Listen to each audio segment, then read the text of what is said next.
Welcome to the Multiplayer Podcast. This is a video game podcast where we break down different multiplayer games each episode, talk a little bit about our week, and just goof around. Today, we are talking about Call of Duty Warzone, the newest battle royale that has hit the scene. We're going to break down our highs and lows, see what the community thought, play Love, Marry, or Murder, then last but not least, rank it in the leaderboard. I'm your host, Todd, and we are joined by my favorite people, Paul. Happy quarantine, everybody. And Josh. Hey, I didn't know I was one of your favorite people, Todd. Yeah, one of them. Not the, but one of them. Dang it. Out of like 50? Top 5. Oh, sweet. Okay, I'll take that. Before we talk about Warzone, you know what? We want to hear what the community's been playing this week. So if you can hit us up on Twitter at multiplayerpod, we would love to know. I was just going to say, we just had like a 30-minute conversation before the show about what games we might want to play, what games we might want to try, what games we might want to talk about. And, you know, we're open to suggestions for sure. I mean, you know, we do the show, but at heart, we are definitely gamers. So we want to know what's out there and what's good. Especially if anyone's playing Walking Simulator. Let us know. Yeah. Is gravity really that tough? It's holding me down.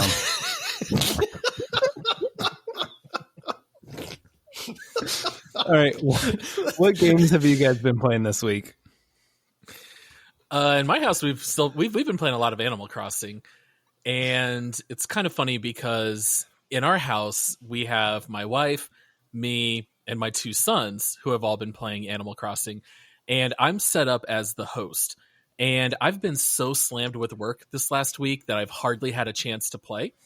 And my family figured out that your progression in Animal Crossing is 100% dependent on the host playing and advancing the storyline and getting new recipes. So my family's been stuck just running around collecting the same bugs, catching the same fish. And they just learned today when she talked to her brother-in-law that it's because I haven't been playing more. So my wife's actually mad at me that I have not played Animal Crossing enough this week. So I'm trying to make it more of a priority to get in there. Well, Paul, your wife convinced my wife to get Animal Crossing. My wife has never even heard of this game before. And she goes out and, risking infection during the quarantine, she goes out and she buys Animal Crossing. And all I want to say is you owe me $60. Okay. I think as friends that, you know, you should reimburse me for this. Or you can give it a shot, Josh. It's so much fun. You can plant flowers and water them. You can pick weeds. That's my favorite thing to do is picking weeds. Wait. You can plant trees and pick fruit. There's so much you can do, Josh. You would love it. That all sounds terrible. It just sounds like a lot of yard work. Yes, exactly. I don't understand. So, Paul, you know what I think it is? I can tell you. Me. I can tell you what it is. It's like real life. You know, things are out of your control, right? Like you have self-control, like how you respond to things. I have no self-control. How dare you? Well, that might be a problem. But you have no control of anything else, right? But you know what? My little Animal Crossing colony, I'm in perfect control. It's very quaint and quiet and charming. I don't know. I think it's a good way to de-stress, but that's just me. What about you, Todd? Oh, yeah. Go ahead, Josh. I was going to say, you know how I de-stress? Is I kill thousands upon thousands of demons. And that's how I de-stress. Doom Eternal is legit. Well, Todd, I can't. You're not supposed to talk about that. People aren't supposed to know. No, I've been playing Doom Eternal like crazy. That game's so much fun. Yeah, it is insanely chaotic, and I just absolutely love it. So in between matches of Rocket League has sucked me back in, man. I am so glad that we did the Rocket League episode because we joined a Rocket League. Define we.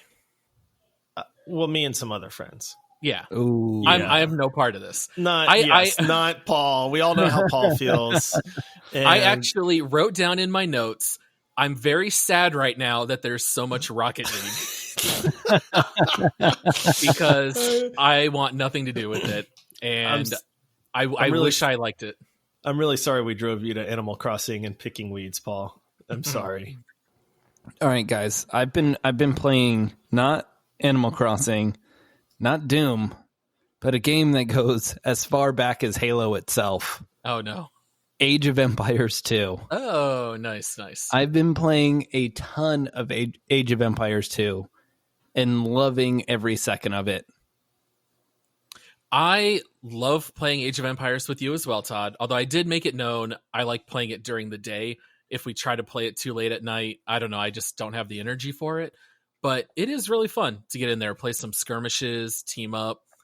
I love the RTS genre. I can't wait until we cover some more RTS games for this podcast. But I think we just need to get Josh bought in because he has been unwilling to play with us. I'm going to tell you guys, you know why I don't play RTS games?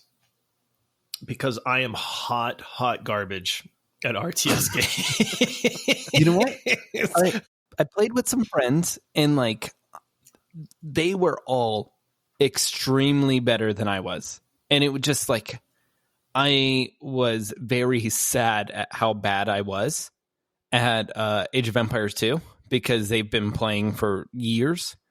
And I watched probably 10, 15 minutes of YouTube videos on like just beginner guides. And it helped me so much. It was like night and day. And now I feel like I'm decent at the game and I can hold my own and I can have like a basic strategy where I'm not like a dead weight. So I think it's like going from being terrible to being okay is just a little bit of research. I've watched videos and I've tried and I'm still hot garbage, Todd. So I don't know what it is, man. I love like StarCraft 2. I've played the heck out of StarCraft 2 and I get way too focused. I can't multitask like that well, I think is what it is. Like I get too focused on, I'm building this building or I've got these units and I'm going to like, I've got this big plan in mind for them. And then by the time that plan is close to happening, some insane horde of like 80 different units comes in and wipes out my base. And I'm like, wait a minute. Like I was like, harvesting resources. Like what, how did you come up with 80 guys all of a sudden? Like I can't seem, I focus too much. And I think that just kills me. Yeah, I get that. Yeah. I mean, that's always very frustrating. And honestly, I rarely play against people. I always play against the AI just because playing against other people, I'm afraid they're going to like rush early and just like kill me. And then it's going to be sad. I try to avoid games that I'm terrible at. It's just my ego can't take it. Yeah, that's fair. Yeah. And then I learned today, actually, they're making an Age of Empires 4 that's coming out this year. I would totally buy it and play it. I know Todd and I were talking about how RTS games are kind of out of fashion now, but if it's a good RTS, I would be all in. I would definitely pick it up. Well, it was funny. We were looking up when RTS games like were released, and in like the 90s and early 2000s, there was a few a year. So many. But then recently, there's been none. Yeah, pretty close to none. And even the list that we saw, they were counting games like Clash Royale as like an RTS game, and I don't think that really counts. When I think RTS, I'm thinking the original Warcraft games, StarCraft, Total Annihilation, Command and Conquer, Age of Empires, and those games have kind of died out. But they're also remastering Command and Conquer, and I can't wait until that comes out. I was going to say there was a Discord chat going on about the Command and Conquer remake. Mm-hmm. Yeah, people were excited about that for sure. Yeah, Command and Conquer is actually the first game that I bought when Windows 95 came out. And I played so much Command and Conquer doing one-on-one dial-up online with friends, and having it remastered, I can't wait to play. I loved Command and Conquer. I loved Red Alert 2, and I'm hoping I can rope you guys in on that. I think it'd be a blast. I will be the fodder for you guys. Like, honestly, like, it's weird. They're fun games to me. Like I said, I've played an awful lot of StarCraft 2. I've played RTSs. I'm just terrible at them. Like, but I'm there for you guys to boost your egos, to give you somebody to stomp upon. And, you know, you can talk trash to me. You can call me a noob. I'll go cry in the corner, but at least you'll feel good. I'll take you up on that offer, Josh. All right. Are you guys ready to talk about this week's game? Oh, yeah.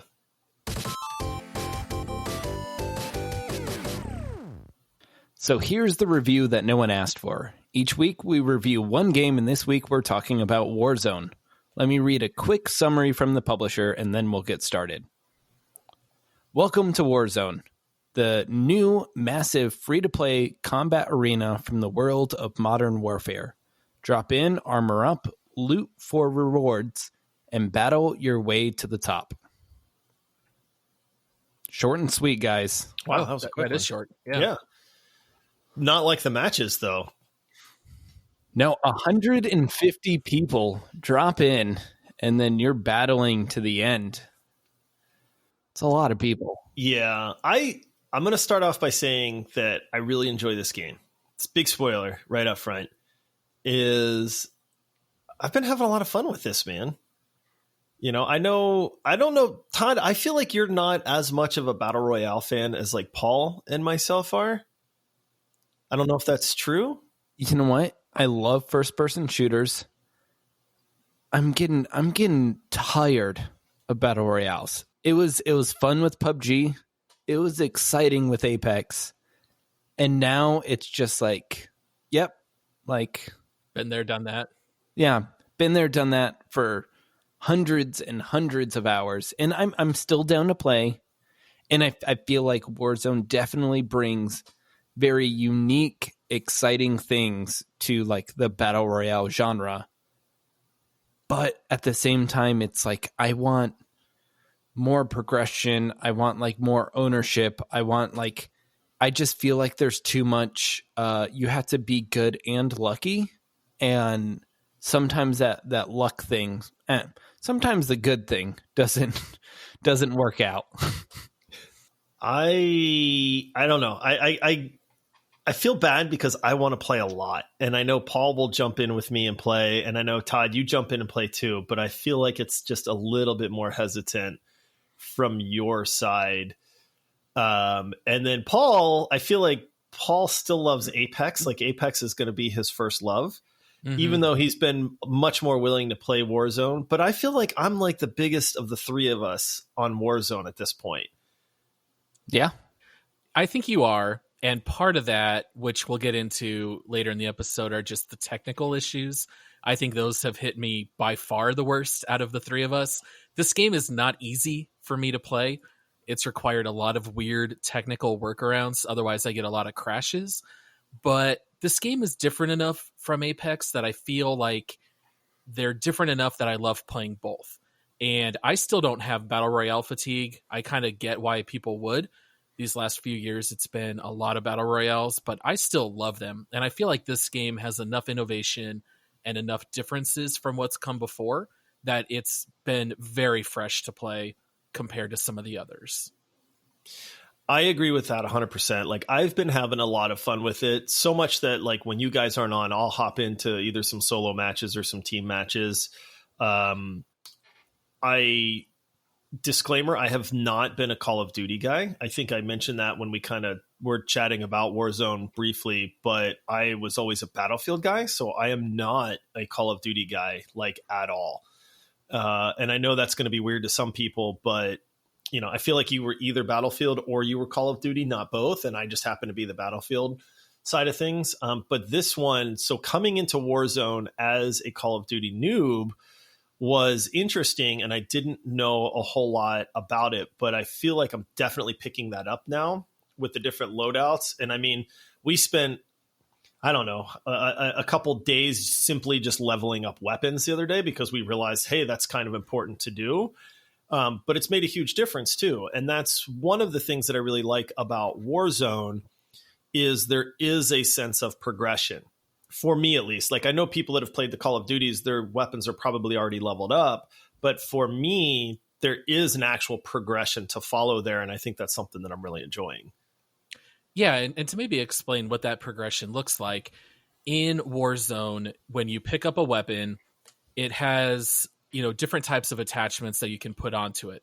And in previous games like PUBG, you would have to run around, find an attachment, add it to your gun, and then upgrade it during that one match. Well, Warzone is a little bit different because you have a custom loadout, and if you buy or find a custom loadout crate in the game, it gives you the custom weapons that you have crafted and built. And there are dozens upon dozens of weapons, and you have to actually use those weapons to upgrade them and then attach things, whether it's a compensator or a suppressor or a thermal scope or a rubberized grip, whatever it might be. So there's incentive to play weapons to unlock and make them more powerful. And I think that's definitely added that sense of progression that can be kind of tough to pick up in the beginning. Like it's kind of hard to gauge what guns are good versus bad. You don't really know until you upgrade them a fair amount. And I think it's worth calling out right now, like this Warzone does have more than Battle Royale. There's something that they rebranded as Blood Money now, right? Blood Money. Previously known as Plunder. Yeah. Where you can go in and basically you try and loot and kill people and grab a whole bunch of cash and then deposit it in these banks. And that is a really good way to level up your guns because you start with your loadout rather than having to buy it or find it or do it some other way. Yes, like I said, for me, it was fun. I spent a couple of days just, upgrading. I found out I love SMGs, which is really weird to a lot of people because a lot of people like the ARs, but I don't know why I like the SMGs. And then Paul, you were the one that was like, hey, the AUG is one of the better SMGs. Yeah. And I had unlocked it, but I had never used it. And so I started just instantly using the AUG and leveling it up and unlocking the attachments for it. And I love this gun now. It's great. I know you went like sniper, Paul, so you've got like the thermal scopes and stuff like that set up for that. But I didn't know this in the beginning. Like I remember getting a loadout drop and I was like, these weapons suck. Like they have iron sights. Like why would anybody spend the money on this? And then I realized that, you've got to level these and then that unlocks the attachments. And then you build that loadout so that it's just instantly ready for you when you can afford it. And I didn't know that. I mean, I know that's a total probably noob thing, but it's made a huge difference in the gameplay part because now the first thing we do is let's get enough money. Let's get the loadout drop. Then we have good guns and then we can kind of play the game. And I know that's actually off-putting to some people. Like I've actually seen a lot of reviews and feedback that say people hate that system because they feel like it's unfair. Well, and even looking at like the AUG, which you mentioned before, I think in default mode, don't you only get a 20-round magazine for the AUG? Yeah, it was terrible. It's so low, but then as you level it, you upgrade it to 27 and then 32, and then once you max it out, it's a 60-round clip. So the gun is completely different after you level it up. All right, I think it's like let's take a moment, and this is a battle royale game. How is this different than Apex? How is this different from Fortnite, from PUBG? Like what makes this game like stand apart to you guys? I think the game that it's closest to graphically is PUBG. It's very realistic. You are using real life guns. If you're used to playing PUBG, a lot of the weapons are the same. You're using M4s, you're using Uzis, you're using, Kar 98s. It's very realistic looking, but the pacing is much more similar to Apex. You have more action more quickly because you have so many people in the world. And what makes Warzone stand apart is that they do give you missions that you can run, which you use to earn money, and then you can use money to buy various upgrades in the game. And so by adding those kinds of components, it makes it feel very different and very fresh. But I like that it keeps you moving. You're constantly running around. You're finding players. You're getting into fights. So to me, it's almost like an interesting hybrid between PUBG and Apex. Do you guys feel like that's maybe a good comparison? Yeah, I think that's spot on. I would say it is 71% PUBG and 29% Apex. It is definitely faster paced than. I see Todd doing the math. I was gonna say I had to double check that in my head before I said it because I was like, wait, this needs to add up to 100 here. I open calculator. The numbers add up. This game is 110% awesome. Yes, there you go. It's much faster paced than PUBG, which as much as we all played PUBG, that was one of my complaints about that game was it was very slow paced to me. It was 10, 20 minutes of looting and then 2 seconds of dying. So I do feel like it's a good mix of those two. I would not relate it to Fortnite in any way, to be honest with you. But it is a really good, solid mix of the speed of Apex and the realism and the guns of PUBG without all of the jankiness and lag and hackers that we run into in PUBG. Yeah, how would you summarize it, Todd? What games do you feel it's like?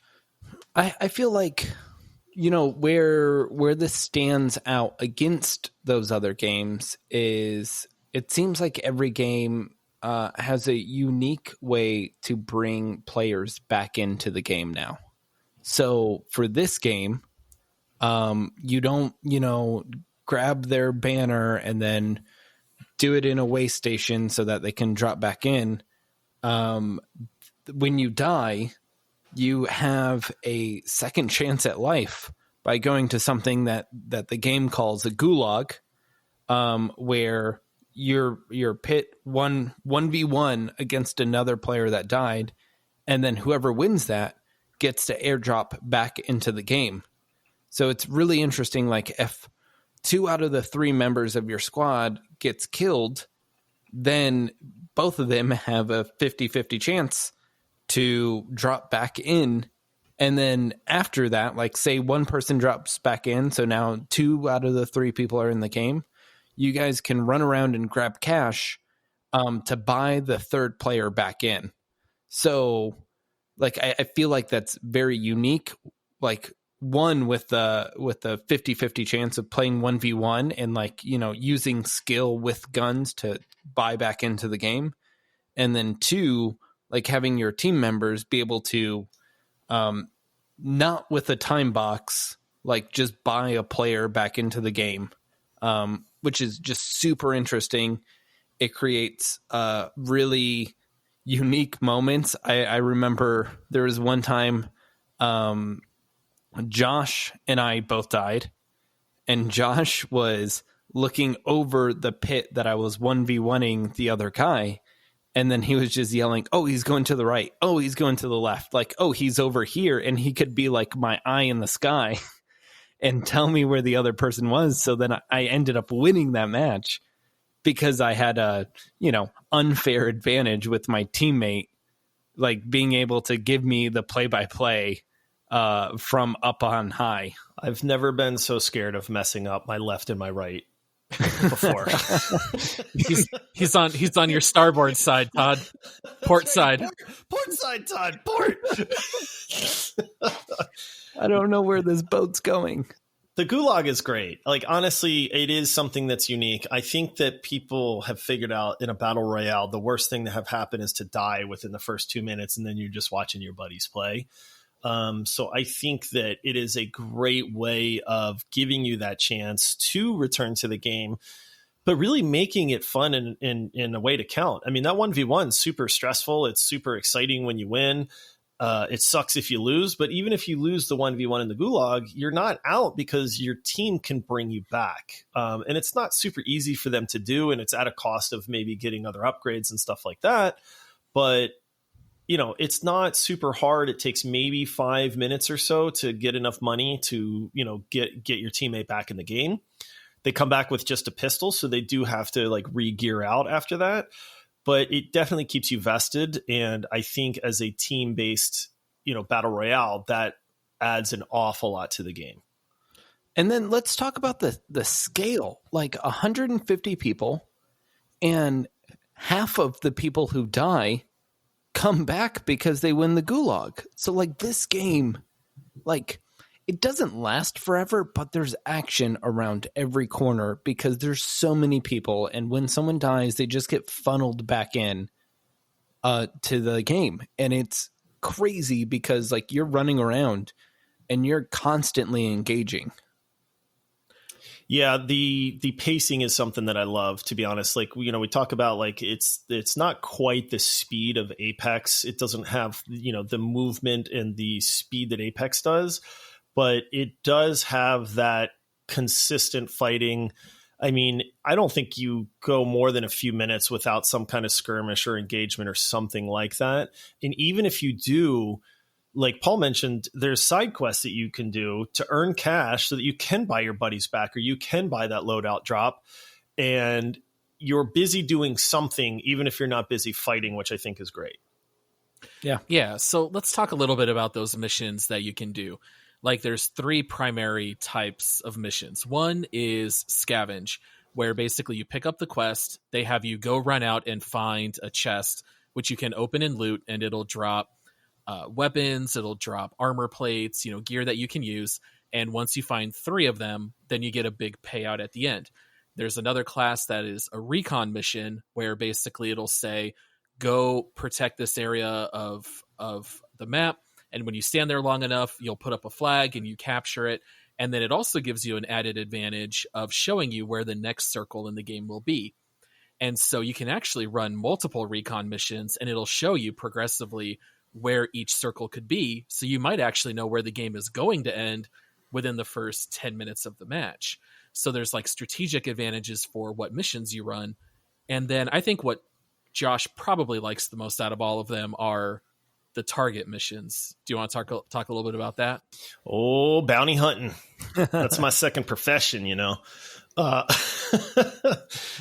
Yeah, it'll actually, the bounty hunts are fun, man. It will target a player that is on the map that is usually somewhat close to you.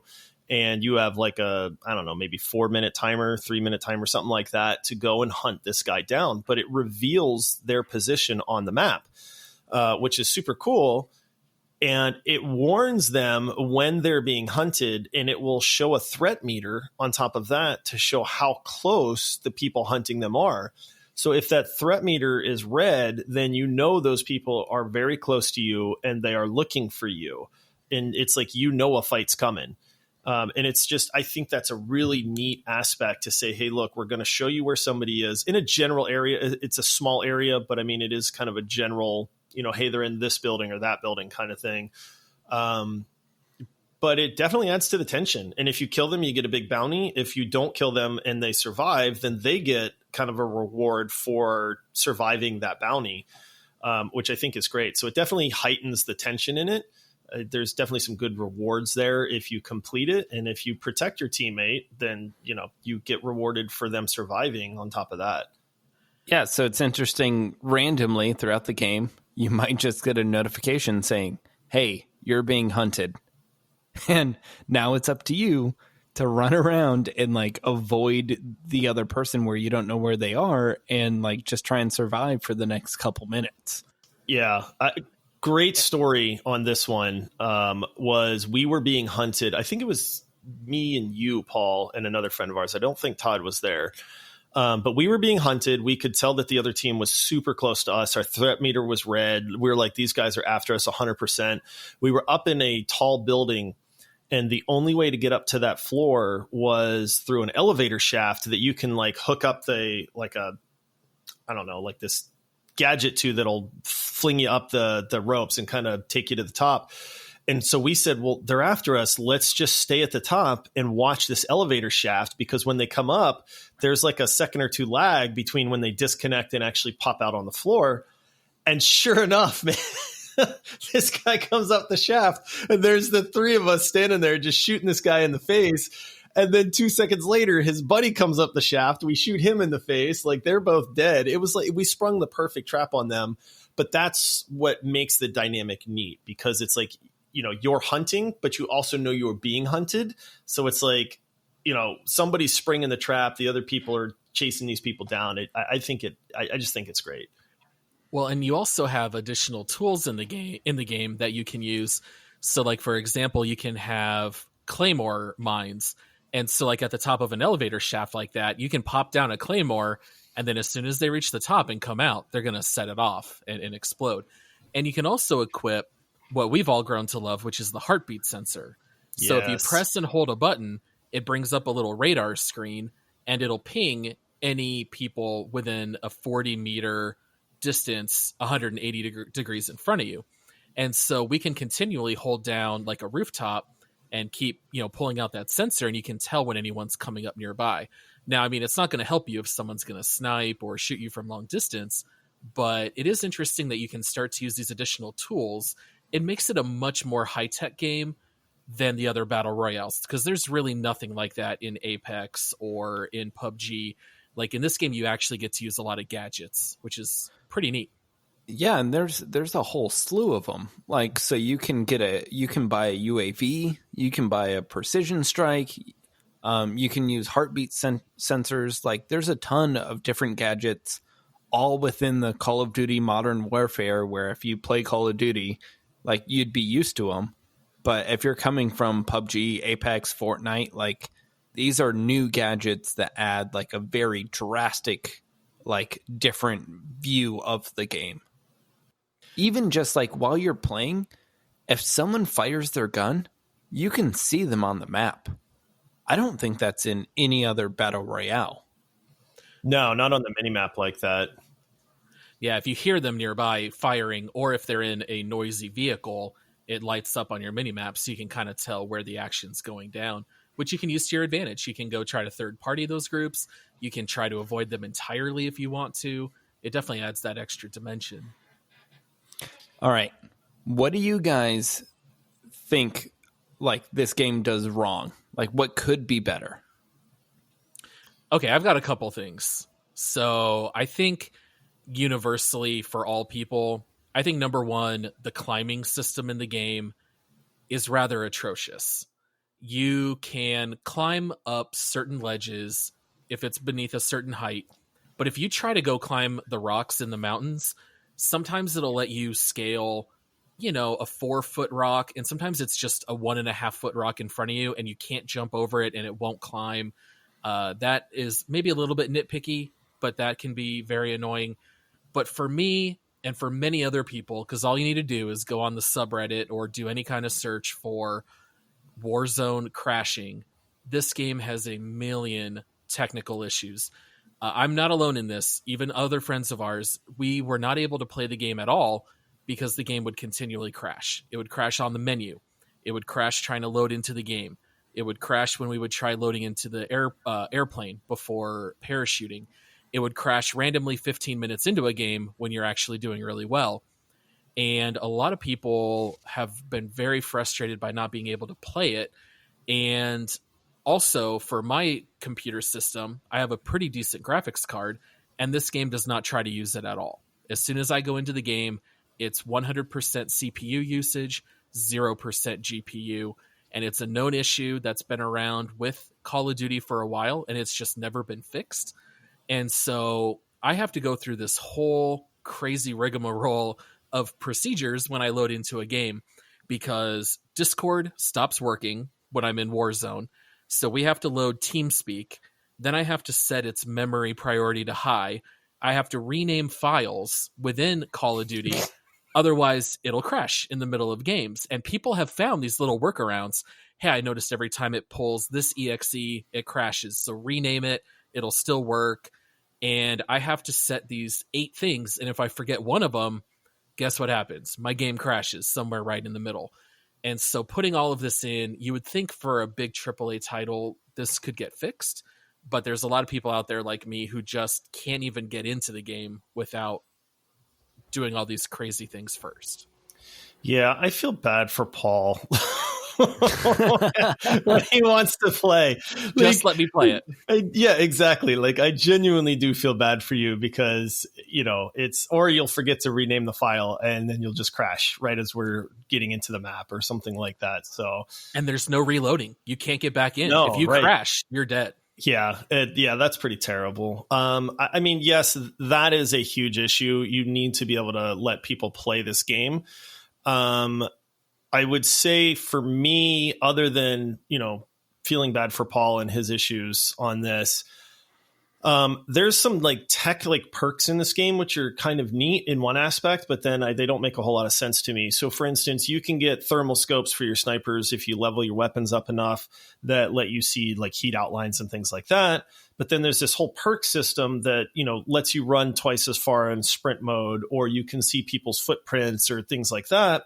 But there's perks that offset some of the stuff. For instance, one is called like cold-blooded, where a thermal scope does not pick you up. You just kind of blend into the surroundings. We found out, Paul, the other day that there's a perk where you don't show up on a UAV scan. So we're down to there's like 10 people left in this game. We've got a great position.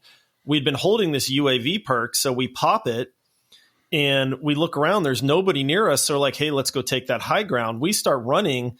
And lo and behold, there's a squad up there that just obliterates us that didn't show up on the UAV. And we were like, what the heck, man? And then we look and it's like, oh, he's got a perk where he doesn't show up on UAV scans. And it's kind of like, I get that, but you're teching for that specifically. And it's almost like that's now a requirement, you know, like what's the point of that? Like then everybody's going to have these perks that let them not show up on these scans. And it just kind of defeats the point of some of the gear that you save up your money to buy. And to me, that just doesn't make a lot of sense. Like, I do love the fact that this game has all this tech and this gear that you can get and use. But if it's going to be negated by perks, then kind of what's the point? Like, why did I waste my money on that? Well, I think with that, like, they're just going for rock, paper, scissors. Like, everything beats something and everything can avoid something. So, like, I think how they have it in the skill trees, like if you have the UAV one, then you can't have cold-blooded. Like you can't have both of them. You get to choose one. So you can either not show up in thermal scopes or you cannot show up in UAVs. But we were scissors and that team was rock, Todd. And I'm upset by that. Okay. You know what? This is going to be controversial. I'm going to want people to convince me otherwise. But, you know, this is Call of Duty. I want this game to have zombies. I want the map to be flooded with zombies because my favorite part about Call of Duty is Call of Duty Zombies. I used to play that game mode like so often with a ton of friends. And like it would just be hilarious if like they could incorporate zombies into the game. I am 100% behind that. I think it'd be really cool to have a battle royale where there's actually a PvE element along with it, but it's got to be like hordes of zombies and they got to move fast. Like they need to be scary. I could see them doing something like that in the future. I wouldn't be shocked. It would definitely have to be like a separate mode you would queue for. But yeah, I'd be down. Yeah. Oh, what if you lose your gulag match and then you come back into the map as a player-controlled zombie? Dude, I'm in. All right, Call of Duty. I reserve the rights to that idea. If you want to reach out to Multiplayer Podcast and talk to us, we are available. I don't know about that. You're just going to run around. Come on, Paul. That's the best idea ever. That would be amazing. Yes, you're going to run around with no weapon and just hope you can get in melee range. Your teeth are your weapon. I'd rather get called back in with a drop. No, if you lose the gulag. Yeah. So Todd's with me. Yeah, I'm in. Thank you, Todd. But yeah, I mean, you know, I don't really have any like too many complaints about this game. One thing, you know, I do want to call out the blood money game mode doesn't seem figured out. Like Battle Royale's figured out. They have that down. Blood money is fine, I guess. Like I never really want to play it. Like it's a lot of people just parachuting in and then either immediately killing someone because you parachute on top of them or immediately like you die because you're parachuting. So the problem with that mode is unlike Battle Royale, where the whole goal is to eliminate other teams and then you're the last team standing, in Blood Money mode, you respawn. And so everybody plays as if there's no consequence for dying. And you load in with your best weapons right off the bat. So it's more of like a very messy bloodbath. To me, that mode feels a lot like Battlefield. Like you're immediately respawning and you're fighting and you die and you respawn and you die. And that mode, I agree with you, Todd. It feels interesting to an extent. It's almost got a little bit of Tarkov DNA built into that mode, like the idea being go find some good gear and then extract it, but it feels very unfinished. Yeah, and like even like you compared it to Battlefield or even against like traditional Call of Duty multiplayer, I feel like it's worse. Like I feel like in this game mode, like even with Call of Duty, it's like you're trying to prevent, like you're trying not to die because a death has consequences, and if it's like some deathmatch mode, like, you know, they get a point that you don't get.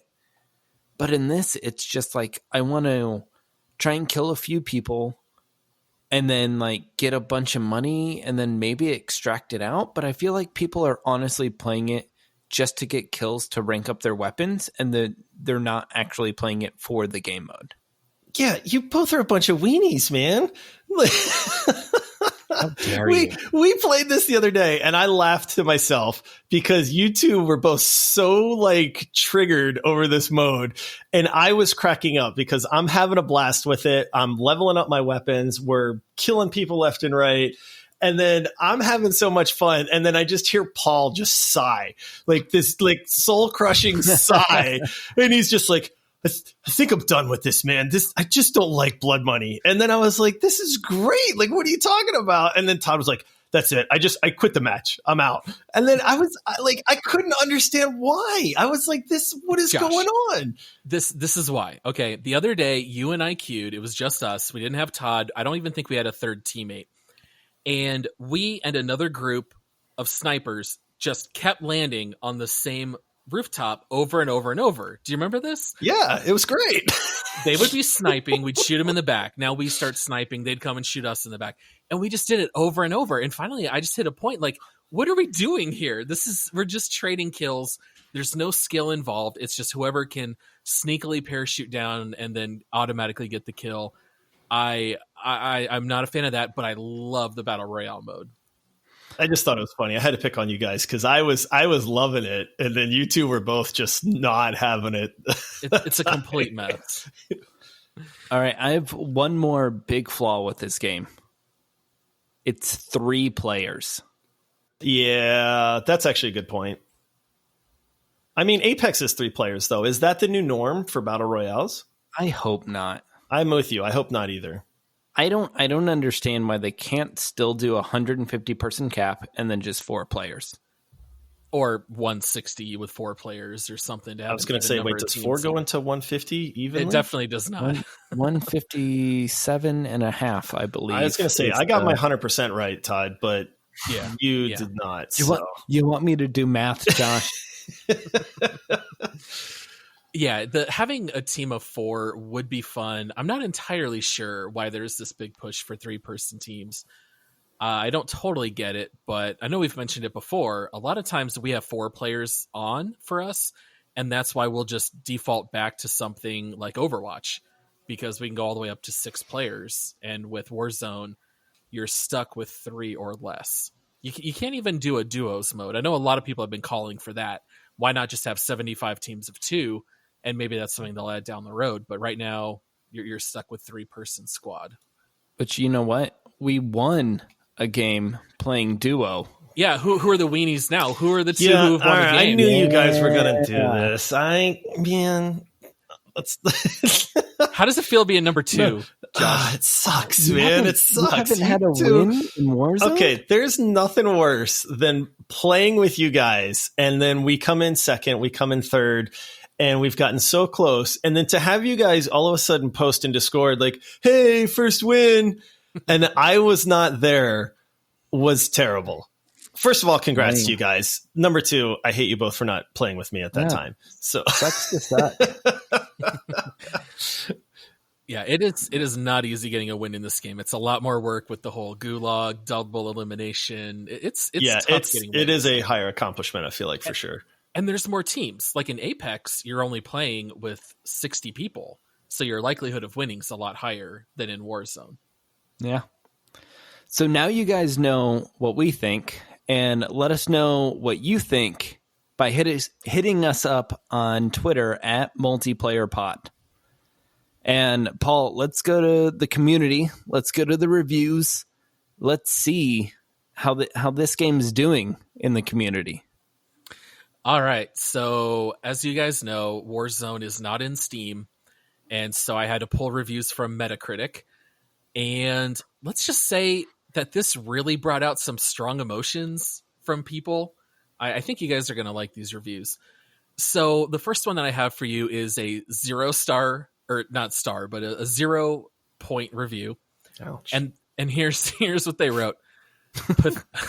Pathetic graphics, no collision, dead hitbox, no realism, crashes every day, interface pathetic, no gameplay, a good dose of pay to win, another Activision cybercrime. Ooh. Man, hate those cyber crimes. That's for sure. I thought that might have been a little strong. I mean, this game has issues. It is not a cybercrime. That's somebody that hates Activision. That's what that is. We haven't said it yet. Warzone is a beta game. Yes. That's true. It does say beta when you launch. I don't know if that's an excuse for all the issues, but like there hasn't been an official release for better or worse. Yeah, I totally agree with that. The next review here was a 9-point review. I tried to balance it out and take at least one good one. And they wrote, "It is impressive. To tell the truth, the first day it cost me a little to fully understand how everything went, despite playing the in-game tutorial, but nothing that cannot be remedied by playing a few games." And I think we all felt that way. Like, this game felt a little overwhelming in the beginning. Like, you play a match and things keep popping up that you leveled up your AUG and you unlocked a grip and you don't really know what it means. And you're picking up a weapon that you think is full auto, and next thing you know, it's only single fire. There is a pretty high learning curve as far as battle royales go. Yeah, that's honestly, I agree with that review. That's the one that resonates with me the best so far. Is we kind of touched on this, but I didn't know what I was doing in the beginning, and then we just figured out yesterday when it's like there's the enemy has personal radar overhead. That meant like it's the drone that's overhead, not the UAV. Yeah. So yeah, I mean we're still learning as we go, but I agree with that one. I'm curious to hear from people if that's true, if you play Call of Duty, because none of us are really Call of Duty players. Nope. So does that hold up if you come from, playing the past 10 games of Modern Warfare? You probably have a lot of this figured out and you can just jump right in and understand like the vocabulary and like all the perks and everything. Yeah, I think that's a really good point. And, even talking about Call of Duty Battle Royales, we all played Black Ops 4 Blackout, and I don't think any of us liked it. So I almost wonder if did Call of Duty fans love Blackout? Like, I'm wondering if there's a correlation there. Maybe if you're not really a Call of Duty person, maybe you're more inclined to love Warzone and, learning it because it's new. I just wonder if maybe there's a reason there. All right, and then my favorite review here is a 1-point review. And of course, we are a family-friendly podcast. I had to heavily edit this one for language. Uh-oh. All right. So, you can use your imagination, kind of understand where they were going. This one's a little longer. Well, it is a game, though I'd use the term crap here more than game, because that is what this is, a big old steaming pile of crap. Now, imagine you found this pile of crap in the wild. It's free. You can take it, do with it what you want, but it keeps asking you for money, and it tells you stories that you cannot skip, and it's not explaining anything. This is what it is. It's a money-hungry pile of trashy AIDS-filled cancer-written crap. Do not waste your darn money on this. If you do, you are a literal special person. Take this crap out back and put it down. The horse was dead years ago. You're literally kicking flies at this point off of its rotting corpse. Cool. Wow. Did anybody tell them that this is free? Well, like this guy said, if you find a pile of crap out in the wild, it's free. Take it. Do what you want. Sure, but I don't know. Maybe I'm new enough that because that's the second time that somebody said like pay to win. Like I think pay to win is advancing your guns up to a point where like they're super useful with a thermal scope and all of that. Well, there are weapons you can only unlock with the paid battle pass. That's what a lot of people are referencing. There's certain weapons you just don't get unless you pay. See, I disagree, because even with before we knew about loadouts and just finding weapons, I mean, we could still kill people. Like, do they have an advantage? Maybe. I mean, yes, the weapons that we've leveled up are slightly better, but it's still a fairly even playing ground, in my opinion. Well, it's all. I don't think we said it today, but you know, with battle royales, there's a lot of skill and a lot of luck. Like, you have to be in the right spot. You have to be in a section where other people aren't, or like you just have to get lucky a few times, and then like you can win a game. And then sometimes you get unlucky and you have zero chance. Like the other day, we came in second because we were running to a zone. Mm-hmm. The other squad had cover and we didn't. And it was just where we were on the map. Yeah. It's just we got unlucky and there was nothing we could do about it. Yeah. Yeah, that's sometimes the way it works with battle royales. The zones can be rough. So let's go ahead and each of us take our guess for what we think the user score is on Metacritic. So this is a scale of 0.0 to 10.0. I wrote down mine, but I'll let you guys go first. Todd, what's your guess? No. Josh is the winner. Josh? I'm making Josh go first. Josh, as the reigning champion, don't I get a say in this? Yes. Okay, good. I think this game is great. It's also backed by Activision. There's going to be some hate there. Call of Duty people carry the one. I'm going to say number 7.6. Oh, that's a good score. I'm going 6.5. All right. So what I wrote down a lot. It crashes a lot. I wrote down 8.2. I thought it would be darn high. Everyone that we know loves this game. And sure, that's anecdotal evidence, but even those of us who have trouble playing it still love it. Boy, was I wrong. So the lowest guess was Todd with a 6.5, by far the closest. Right now, it's 3.5 on Metacritic. What? Dude, that is not a fair rating. That is not fair. To the people listening, do not believe that rating at all. Yeah, it's not fair. Believe us, your friends. Yes.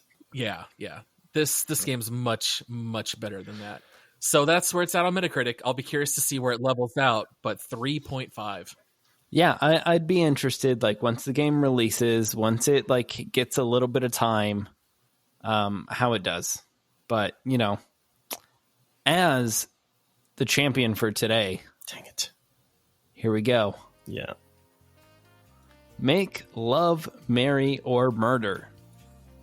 This is a segment on the show where we give our recommendation on how we would intimately deal with this game. Is murder's intimate, right? Okay. I don't know. You're asking the wrong person here. I don't know personally, but I would imagine it's a pretty intimate experience. All right, who wants to go first? I'll go. I am going to marry this game. I was growing tired of the battle royale genre. PUBG, I was just done with, man. I loved that game, and then I divorced that game, and I will never let that game hurt me again. But yeah, I think this one has a lot of longevity to it. I've been really enjoying it. Maybe I'm in that honeymoon phase right now, but I could see myself diving into this game, 6 months from now or a year from now, pop in a couple rounds, have some fun with it. I think it does have that long-term appeal. So I would say marry. Paul? For me, I'm going to say marry. I love this game. I love battle royales. Apex is my go-to if I'm going to solo queue, but if I'm playing with a buddy, it's Warzone preferred for me. Like Josh was saying, we played so much PUBG back in the day, and we had such a desire to play a new battle royale that we were so excited, like when these games like Apex came out. But before that happened, I don't know if you guys remember, but before Ring of Elysium got released in North America, that I was like downloading things through like Thai servers or like Indonesian servers. And before it came out as Ring of Elysium, it was called Europa. And I remember reading on Reddit how you could go play this brand new battle royale that was way better than PUBG. And I was like, I'm totally getting viruses left and right. I don't even care. I downloaded this client called like Garena, which I guess is like an Asian Steam. And, like I was going to those kinds of extents trying to find a good battle royale. And this game to me is just better than PUBG in every single possible way. The gameplay, the quests, the way you can get teammates back. I absolutely love it. To me, it scratches a very different itch than Apex. I definitely feel like I can marry both. I don't even feel like they're really competition. I really love both games. I'm going to marry Warzone.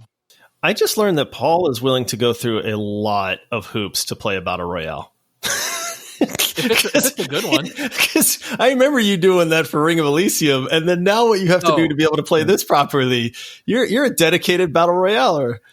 And before Ring of Elysium came out, I gave all of you guys step-by-step instructions because I tracked all of it. None of you were willing to go through all of it. 30 steps in that process. That was not going to happen. Yeah. But I'm willing to do it, man. If it's a good battle royale, I'll do it. What about you, Todd? All right, guys. I have a question, which, majority rules. Can I engage this game? I don't want to marry it. I just want to get engaged. No, you must decide. Paul? I guess you got to decide, Todd. But I totally understand what you're saying. That would be the best answer. All right. I'll go with Mary, but it's like an arranged marriage where you don't really want to. You've only been dating 2 weeks. Yeah. It's a little early. Been dating that long, and she's in beta, and I'm not sure. You haven't met her parents yet. Beta. and so the qualms I have with it is it's by a AAA publisher, and they're releasing a beta game, and it's like, are they going to support it long term? Like, are they going to push the battle pass more? Is it going to be more pay to win? And like get unique guns that way? Like, I could see a few different areas where like it just pushes me out and I don't want to play anymore. But then on the other side of that, like they could, put more support behind it, see that people enjoy the game, and that like it could become like the best battle royale. And it's just at this point, it's too early to decide like which one I actually think it is.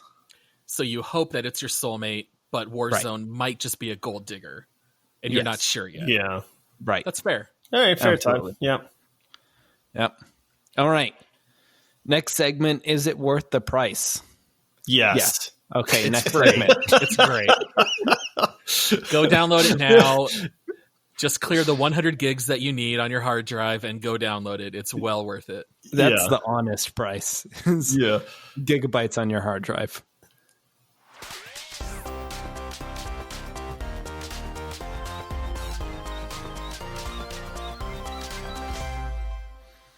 All right, it's time. Let's go to the leaderboard and see where this game stacks up. I'm going to read the top 5 from our list. At 1, we have Apex, 2, Rocket League, 3, Rust, 4, RimWorld, and 5, GTFO. Ooh. I feel like we're going to have different opinions here because this is where things get weird. I think it's so much better than Rocket League, but I think it's worse than RimWorld, so it's kind of hard to put up on the board. How dare you? See, I was going to put it under Rust at 4, but like just above RimWorld. I'm with you, Todd. Yes! Yes, Todd. I agree. So below Rust, above RimWorld. So do we all agree that Apex is the better product right now just because it's polished? Is that the idea? Because you kind of have to compare the two, and we have Apex number 1. I know, this is interesting. So I would not rank this above Rocket League. I mean, Rocket League was number 1 for me anyway. But Apex is more polished. It is not hard to launch and to play. I would rather play Warzone right now, but I believe that Apex is just a better game right now. So I would say I would put it above RimWorld. When you were going down the leaderboard, that's right where it fell for me. I think that's fair. I would say in the current condition, I would rather play Apex. Like, I think, there is some like new and novelty with Warzone, but I don't know how long that's going to last. I don't know the direction it's going in. I would have a hard time putting it above Apex that has like a track record. I think that's fair. And as much as I love RimWorld, we talked about how it's more of a single player experience. This is a true multiplayer game. I'm more than fine putting Warzone number 4 below Rust, but above RimWorld. So we all agree about that? Wow, that I agree. I'm actually shocked. I'm kind of shocked too, to be honest with you. Yeah, and let's move Halo to number 1. No. Denied. I tried, guys. No, not going to happen. All right. Well, that wraps up the leaderboard segment for our show today. If you want to view all of our rankings, you can find them on our site at multiplayerpodcast.com. It was fun hanging out this week and talking over Warzone.